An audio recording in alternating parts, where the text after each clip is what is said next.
Open Church family, there is a preacher in the house.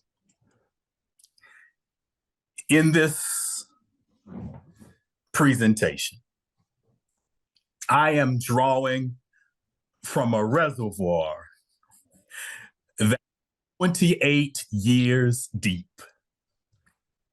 From 1995 to 2000, I served as the senior pastor of the historic Douglas Memorial Community Church in Baltimore. Dr. Merrick, who at the time was a member of another congregation, began attending Douglas Church. His winsome personality, leadership skills, and professionalism made an immediate impression upon me, as did his impeccable taste for fashion, including his possession of one of the world's largest collections of bow ties and cufflinks. In 1996, Marco accepted my invitation to join the Douglas Church staff as then gospel choir director. His positive impact upon my pastorate and the life of that congregation was extraordinary. When I resigned from the Douglas Church pastorate in 2000, I knew that in Marco, I had a friend and a brother for life. Just as Marco indelibly etched himself on the tablet of my life, he has done it upon the lives of so many others, as he has employed his remarkable gifts and graces in so many spheres, endeavors, institutions, and communities. He is a Baltimore native.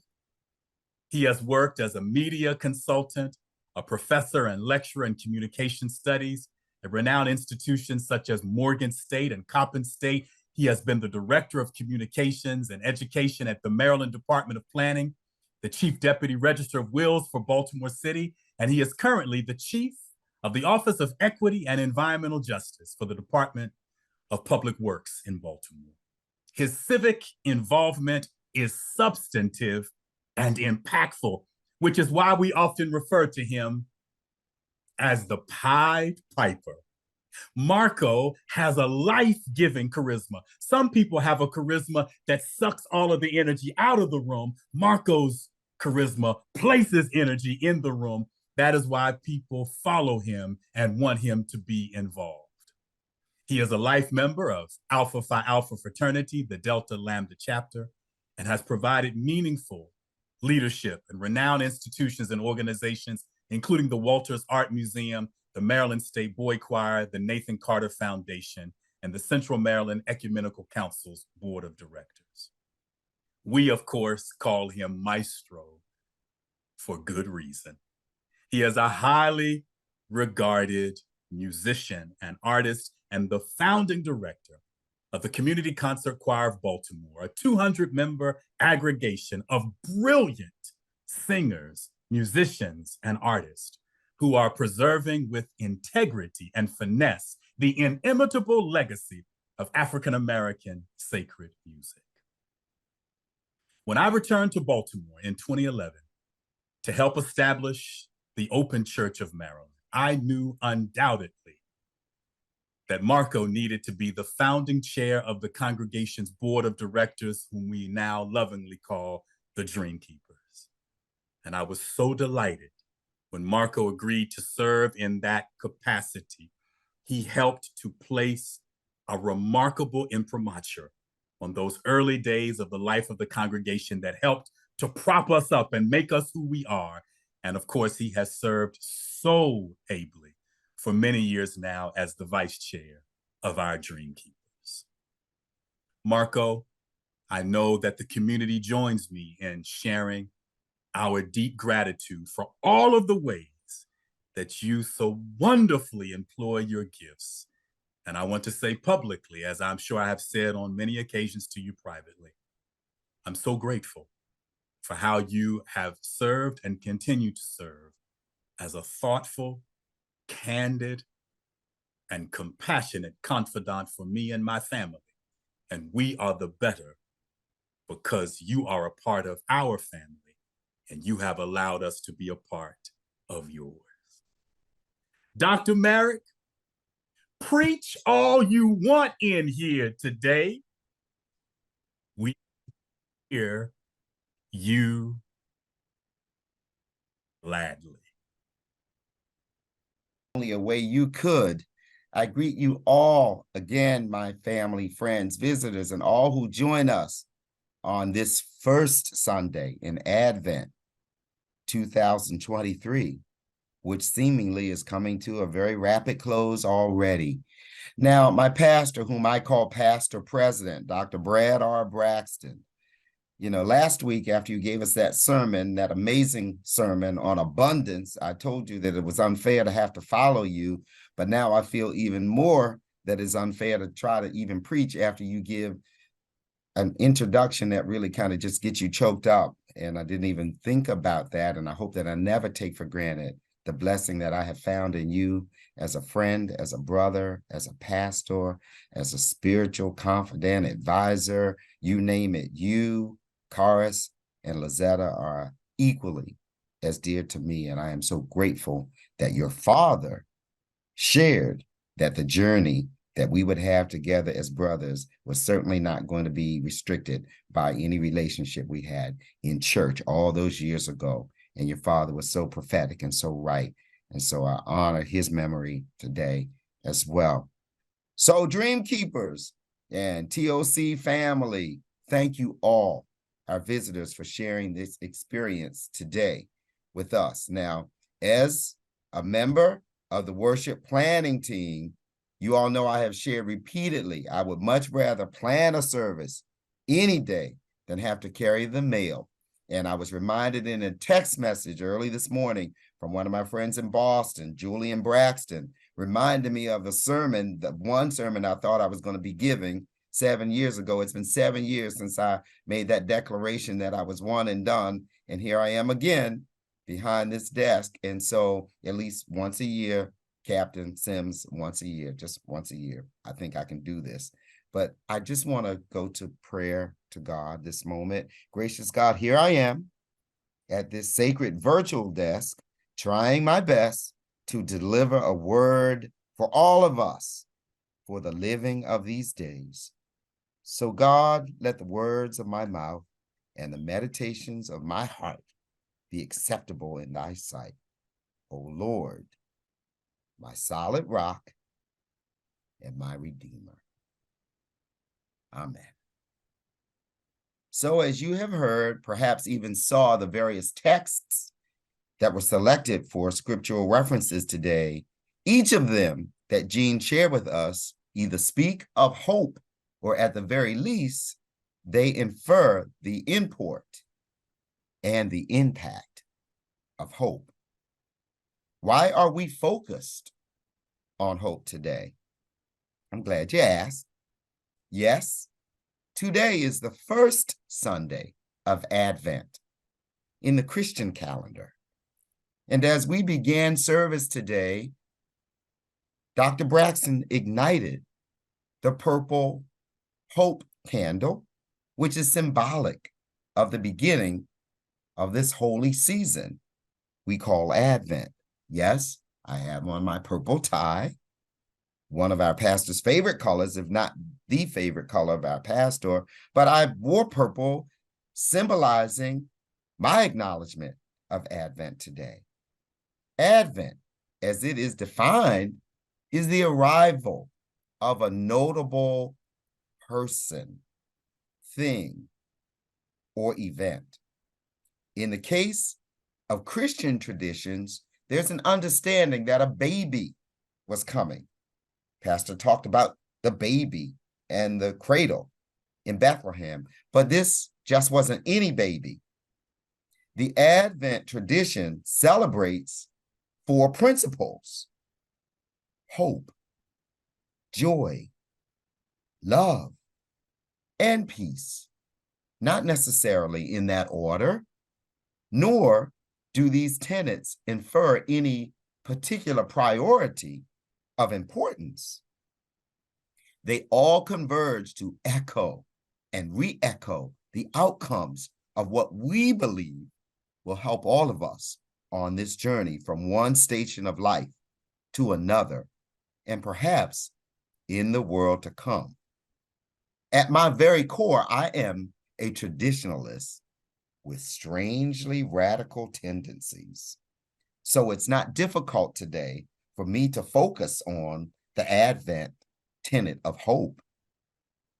As you heard in Hebrews, the first chapter, the 11th chapter, actually, the first verse, recording faith as the substance of things hoped for, the evidence of things not seen. However, that whole chapter is replete with examples of faith and those who demonstrated faith, like such characters as Abel, Enoch, Noah, Moses, Abraham, and Isaac. But these individuals could not have been pertinent were they void of hope. Did you not hear that faith is the substance of things hoped for? To me, that sounds like faith cannot exist without hope.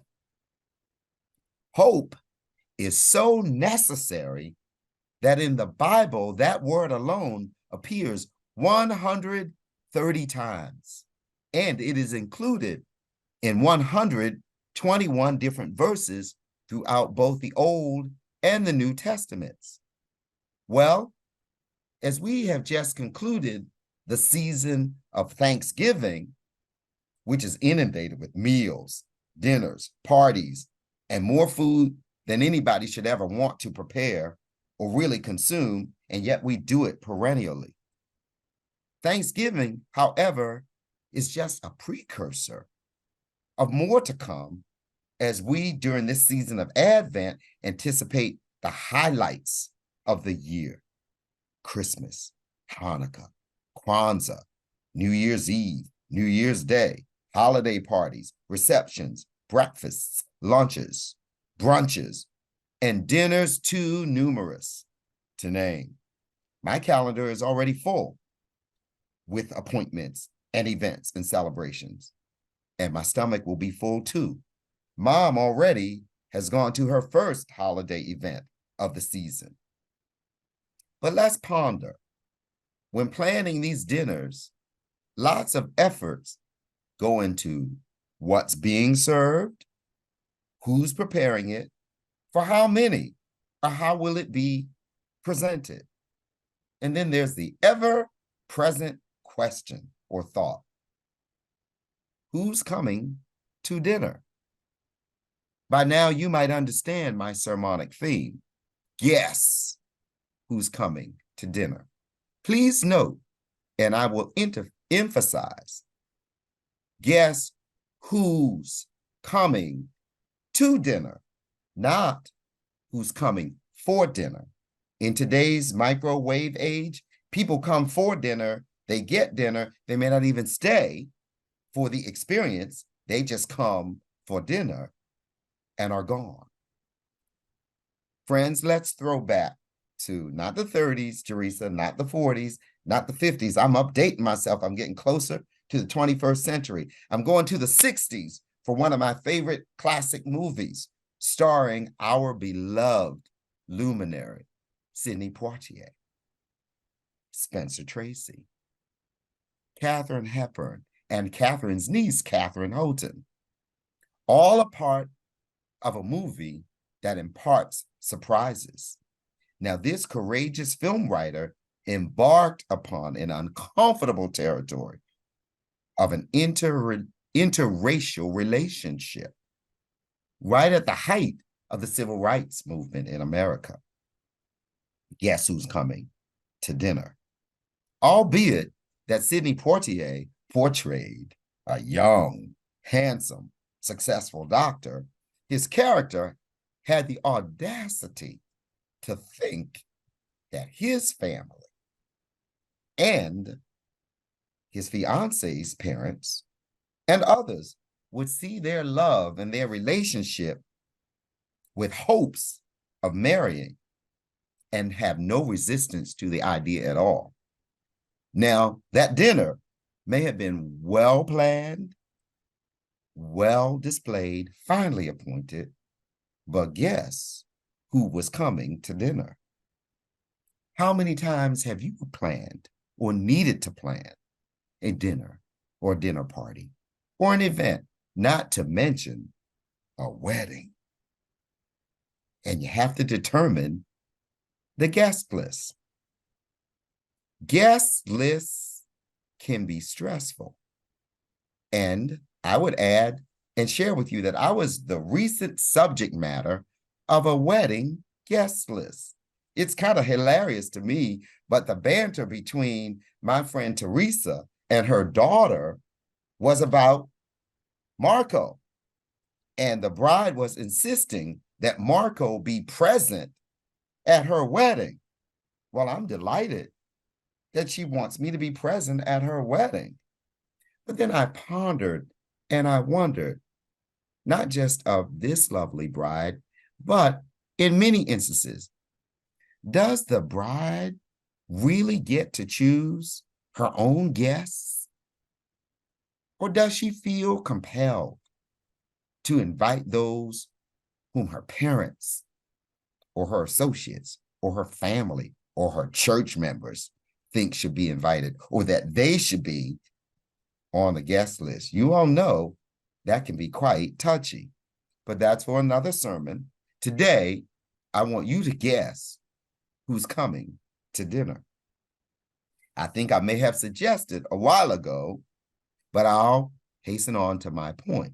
In this season of Advent, we anticipate the coming of the baby. Yes, Mary's baby. We already know of this story, and it's so debatable that this conception was immaculate. Well, I hope you will excuse my dismissive, radical behavior today, but how the baby was conceived is not important to me. People have lost time and lots of valuable care and relationships over theologies, doctrines, beliefs, and thoughts around something that for me is really more symbolic than actual. I'm pretty sure Joseph's family over in Ashburton would have been quite alarmed about him bringing Mary from Cherry Hill, down there in South Baltimore, to dinner, then learning only that he wasn't even married to her yet. She was pregnant and not with his baby. Now, you all know, you Baltimoreans, that would be something for sure everyone would have been waiting to read about in Betty Moss's Afro newspaper column. That would have been a dinner for the books. Who are you bringing to dinner, by the way? In the face of wars, continued poverty, homelessness, underfunded schools in certain districts, food deserts in certain communities, a dreadfully fractured government reeling on the brink of what it may look like for the democratic experiment we know as the United States of America to come to an end should a certain candidate succeed in his effort to recover the White House. Have I mentioned centuries-old wars over land that the people fighting over the land for could never even make? If you can't make it and it's not yours, why are you fighting over it anyway? And then we have the foolish clashes of race, color, gender, sexual identity, sexual orientation, denominations, religions, traditions, class, ethnicities, and more, and more, and more. Who are you bringing to dinner? Someone wants to come to your dinner. And I absolutely hope that you have not completed your guest list just yet. Let me help you reflect on some examples of those after whom you may just want to elect to model your dinner guest list. In the early 2000s, a young, bright, scholarly community organizer who happened to have been the first Black president of the Harvard Law Review. This young fellow was emerging in politics and in government in Illinois. He then became a state senator and subsequently a United States senator. Now, against his wife's wishes, Barack Obama invited someone to dinner and launched his first campaign for the White House and succeeded twice. Sounds audacious to me. While I was in middle school, many of you Baltimore folk will remember a young Black woman showing up then from Tennessee to be a news anchor at WJZ TV Channel 13. I had no idea at that time as a middle school student that WJZ would be my first employer out of college. And 10 years later, that's where I was. But this young woman named Oprah Winfrey, who came in the late 70s, was hired to sit beside a white anchor named Jerry Turner, who seemingly was not happy about having this bushy-haired Black woman sit next to him on the news set. But she had already invited someone to dinner long before she had come to Baltimore. You might recall that before Jerry Turner went to his grave 10 years later, that bushy-headed Black girl was already gone, and she didn't need to sit next to him or anybody on a news set. She owned her own brand and syndication company. Her program had become world-renowned, as had she. Subsequently, she spawned more talk shows and TV talk show hosts than she could have imagined, owned her own movie studios, production companies, and is the resident of more states around the world than Jerry Turner could ever have imagined himself having. And now she is among an exclusive list of multi-billionaires in the world. And then there's a young Black woman who matriculated at UMBC in the Meyerhoff Scholars Program. I think I'm correct, Ernie Baker, one of your students. This brilliant student became the scientist responsible for the Moderna vaccine long before the emergence of COVID.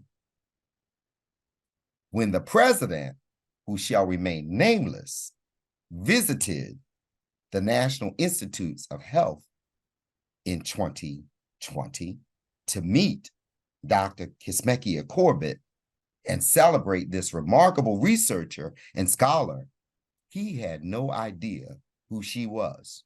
When he approached her lab, she was at the door, but he walked right past her without even acknowledging her or having any regard for her, because in his mind, surely a young Black woman couldn't have been the genius responsible for the Moderna vaccine, which I just had another boost this week. But Dr. Corbett, all along her journey, had a guest at her table, much more influential and prestigious than any twice indicted, disgraced, lecherous, bigoted, xenophobic, former U.S. president, who shall remain nameless. If you haven't gotten it yet, let's go to the psalmist. As a matter of fact, David talked about the Lord being his shepherd. He also knew that Thanksgiving and the holiday season was coming, and he had to plan a guest list. He was so confident of who was coming for dinner that David said to the Lord, "Thou preparest a table before me in the presence of my enemies. Thou anointest my head with oil, and my cup runneth over." Well, I'm just trying to tell you, hopefully you're with me, that you may have guessed on this first Sunday in Advent who is coming for dinner. I'm sure you have. Yes, you're right. Our dinner guest is Hope. Yes, Hope is coming to dinner. How many times have you started the day not knowing what that day would hold? Well, for all of us, that's every day. And yet we get up and we go about our tasks.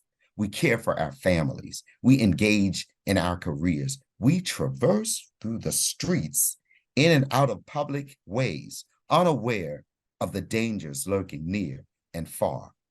For most, things are unstable, and we don't even know if we or our loved ones will return home safely, because we are now in a government where leaders and legislators and gun industry investors care more about profits and convenience than they do about human lives.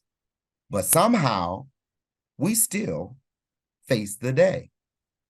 How many times have you waited in a doctor's office for a diagnosis, unsure what you would do, or what the doctor might tell you, or who you're going to tell, or how am I going to face this? How will I get through this? What was your thought, my friends, when you've heard, well, we don't have your kind here, or you're really not a good fit, or from some pompous professor, you know you're going to fail this course, or you don't have a chance in that field? How many times have you heard from someone, well, you know, we're really sorry, but your credit score is not desirable? Or have you ever been told, you know, you really can't live in that community? Or have you been told your background is not so good? My friends, like me, what has been your thought when you've heard the minister say, earth to earth, ashes to ashes, and dust to dust, as your heart has been shattered into 1,000 pieces while you're trying to say farewell to your loved one who's been gone too soon already? How many times has someone put a stumbling block in your pathway? Or how many times has that individual actually been the stumbling block? Well, my friends, for each experience, there is a story of those who have been where you are, and there are those who are where you have been, and others have experienced worse than you. And yet, the very thing that was dark and daunting and an adversity turned into something bright and wonderful. And in every one of these experiences, I'm telling you, the dinner guest at the table was named Hope. Whatever you're going through, my friends, don't give up. Don't give in. Keep on going. That's what Hope would do. As a matter of fact, Jesse Jackson, I just discovered this morning, we don't need to keep hope alive. As a matter of fact, hope is keeping us alive. Remember, President Obama had the audacity of hope. And look what his dinner guest, Hope, brought to the table for him. And speaking of presidents, I know a president that's present in worship today, who happens to be the president of the Chicago Theological Seminary. He happens to show up at our table quite regularly. He, along with a merry band of misfits, decided to galvanize some dinner guests who thought of a menu, mind you, of radically inclusive love, a side dish of courageous social justice activism, and my favorite dessert, comprised of compassionate interfaith collaboration, as these tenets might help address some needs and healing in our community. Do you know that these folk actually decided to establish a place called Open, where they could invite all in a place where all really means all? But the deal breaker for the dinner guest list was not inviting Hope. Well, that worked out. Hope has been invited, and 12 years and counting, Hope shows up in the ReHealth ministry, trying to help us holistically live. Hope is at the 40 West Assistance Center every time TOC shows up. Hope brings laughter on Tuesday night and happy hour calls and creates cookbooks and encouragement for each other through some really interesting stories. And Hope raises heaven's attention every Wednesday on prayer calls. As a matter of fact, you all, Hope shows up with the happy hookers in their gatherings, trying to bring warmth and comfort to others. Hope moves the kinship care team forward in its effort to encourage the sick and those navigating life's ongoing challenges. Do you know that Hope shows up in parking lots for communion giveaways and unattended fellowships that are supposed to be drive-bys, and people end up getting out of their cars and hanging around because they see Hope hanging on the parking lot? Hope invades the Open Church's website with people searching for a place where they won't be judged, even if they're not Christian or they don't believe in God at all. I think Hope likes showing up and making us live on purpose. Hope is an agitator because Hope makes us love on purpose, and then Hope gets under our skin and underneath of us so that we can lift on purpose. You know, I actually met Hope, Dr. Braxton, long before I came to the Open Church. As a matter of fact, Hope hangs out in some good company. I went to a dinner party one day with a couple named Faith and Love, and they introduced me to a friend named Hope. Now, according to the dinner host named Corinthians, the greatest of the guests in attendance was Love. But I pulled Love over in the corner by the bar. And you know what Love told me? Love said, the only reason that I'm great is because I met somebody named Hope, and Hope makes everybody believe in love. As a matter of fact, Hope helps everybody search for love, and Hope, my friend, models for everyone how to love. I'm telling you today, as long as you are living, it won't do you any good if you don't have hope and you don't invite Hope to dinner. As a matter of fact, when I was growing up in Shiloh Christian Community Church, one of the pillars of the church, Mrs. Edna Sewell, told me, Marco, where there's life, there's hope. And as long as you have life, Marco, you have hope. I'm living on Edna Sewell's hope of those lessons in my childhood. It is no coincidence that Advent begins with the tenet of hope. Without hope, Advent can't have joy. Without hope, Advent can't have love. And without hope, Advent will absolutely have no peace. Our bludgeoned, enslaved, tenacious, brilliant, resilient ancestors got it right. One of them saying, and before I be a slave, I'll be buried in my grave and go home to my Lord and be free. That sounds like hope to me. Another one started singing, there is a balm in Gilead to heal the sin-sick soul. Does that sound like hope to you? There were others that were gathering along, looking to get away, and they started singing, good news, the chariot's coming. Good news, the chariot's coming. And I don't want it to leave me behind. Those folk were looking for hope. I don't believe he brought me this far to leave me. I don't feel no ways tired. I've come too far from where I started from. Nobody told me the road would be easy, but I don't believe he brought me this far to leave me. Does that sound like hope to you?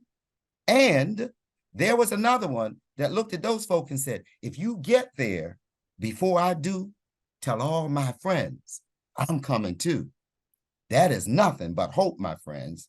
Martin Luther King had a favorite song that said, if I can help somebody as I pass along, then my living should not be in vain. That's a declaration of hope. And then the psalmist who talked about the table being full in the presence of his enemies also had another psalm that he sang that concluded with, wait on the Lord, be of good courage, and he shall strengthen thine heart. I think David was literally talking about hope on steroids. And then Horatio Spafford comes along in the 20th century and then pens something like this: when peace, like a river, attendeth my way. He had lost his wife and his daughters and went to the place where they died and said, when sorrows like sea billows roll, whatever my lot, thou hast taught me to say, it is well with my soul. That sounds like hope was internalized and immortalized. There are a lot of things in life we can do without, my friends, but I guarantee you, hope is not one of them. As a matter of fact, go ahead, try to do anything you want and leave hope out and see what happens with you and see what you get. And I will tell you that most hosts, including the one in the scriptures, said that love beareth all things, love believeth all things, love, left out hope, love hopeth all things. There you have it. You can't do anything without hope. As a matter of fact, TOC, family and friends, when you make the dinner guest list this season and for every dinner thereafter and everything you do, you just make sure the first invite you send goes to hope. Hope. Hope. Let the words of my mouth and the meditations of my heart be acceptable in thy sight, my rock, my hope, and my redeemer. Amen.